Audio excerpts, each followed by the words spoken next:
Ada dua pesan di Imam Syafi'i. Simpulnya menyampaikan pesan Imam Syafi'i. Pertama, anjena nyarioskeun sapil tajib iwadun amman tufarriqu wan soffa inna ladidal aisi bin nasab. Sapil tajib kudu berkelana anjing dengan sungguh-sungguh, niscaya bakal aya pengganti. Nah, tina lantaran anjing berkelana, tina lantaran anjing menjauhi kampung halaman untuk mencari ilmu, maka wansob fa inna ladidal aisi bin nasab. Wansob jeung kudu kerja keras anjing. Fa inna ladidal aisi, maka sanyana kenikmatan hidup itu bin nasobi aya dina kacapean. Itu tos dilakukan ku ajengan amit sarhormat hingga di puncak gelar doktor akademik, merintis yayasan, merintis pondok pesantren sambil berkhidmat di pondok pesantren Al-Muhajir, sehingga pengersa Syekhuna Kiai Agung bin Jamil bisa melahirkan santri-santrinya, kemudian menjadi estafet penerus di berbagai daerah. Keberhasilan seorang kiai itu ketika bisa mencetak santrinya menjadi kiai. Maka konsep innamal waladu, sesungguhnya budak yang dilahirkan layu lagu aliman, tidak dilahirkan dalam keadaan punya ilmu. Wa innamal ilma, sesungguhnya ilmu ditarbiyah dengan cara pendidikan seperti ini. Pendidikan pondok pesantren, pendidikan majelis taklim, pendidikan universitas, dan pendidikan yang lain. Wa innamal ilma ditarbiyah. Maka apabila tidak melalui pendidikan, tidak mengurus pendidikan dengan baik, tidak mengelola pendidikan dengan baik, wahalakal ummah, maka tangguh bakal rusak umat di jalan.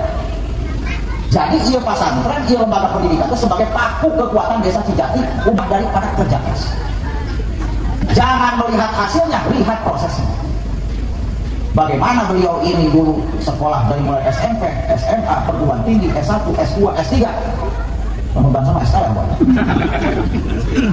Maka pendidikan ini harus benar-benar serius. Jangan sampai jebolan-jebolan pondok pesantren hanya sebatas di sekolah paling dasar. Kumpul makan ajengan teh cukup ya sekolah SD. Tapi ajengan baheula karena sekolah SD lebih daripada dokter, lebih daripada profesor.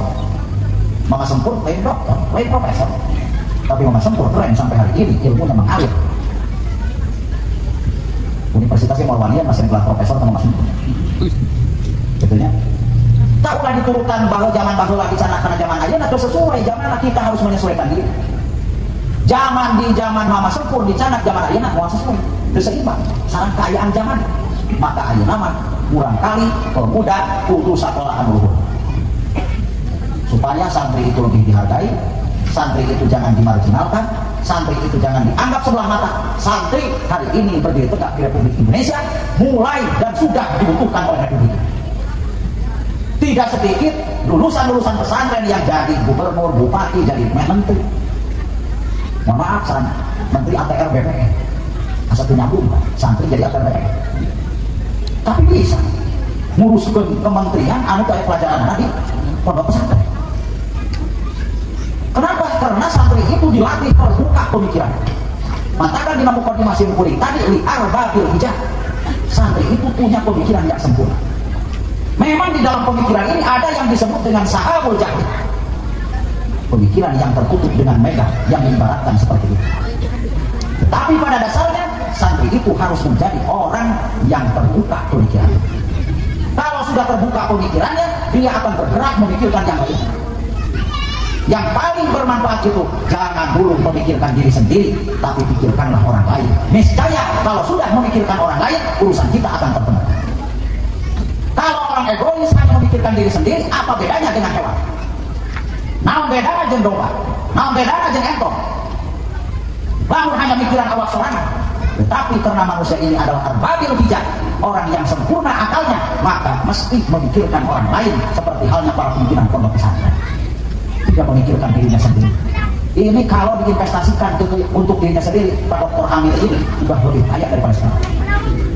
Emang membangun di pesantren itu gampang. Tidak semua mengandalkan anggaran dari pemerintah. Sewaktu-waktu saja anggaran dari pemerintah datangnya sesuai nama cek urusin kuring tong hayang jadi ajengan lamun teu wani ngawarkeun duit tina pesan sorangan. Dosa wae bedanya. Lamun teu wani ngawarkeun duit tina pesan sorangan. Begitupun ngurus dengan betul ulama tidak jauh berbeda dengan ngurus pondok pesantren.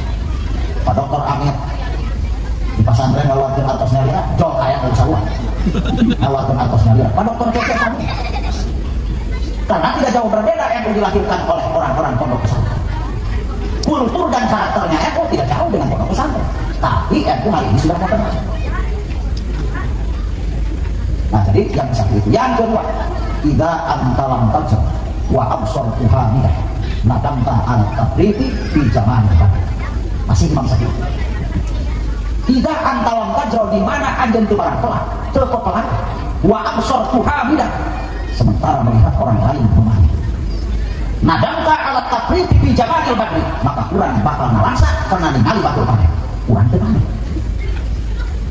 Kalau hari ini Pak Dokter Amit ini sukses, berarti sedang memetik hasilnya.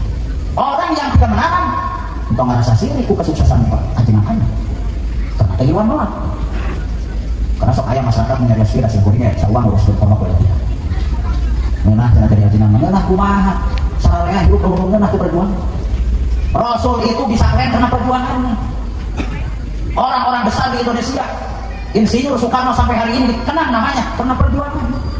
Para pahlawan di Indonesia dikenang namanya sampai hari ini karena perjuangannya. Semua orang besar di dunia ini, semua orang besar di Republik ini yang dikenang namanya sampai detik ini karena punya perjuangan. Di dalam perjuangan pasti ada pengorbanan, dan pengorbanan itu bukan hanya tenaga saja, materi dikorbankan, semuanya dikorbankan. Inilah para pejuang di dalam umum. Maka insya Allah mudah-mudahan kurang luakeun di pondok pesantren Al Amin sing janten pondok pesantren anu langkung macet.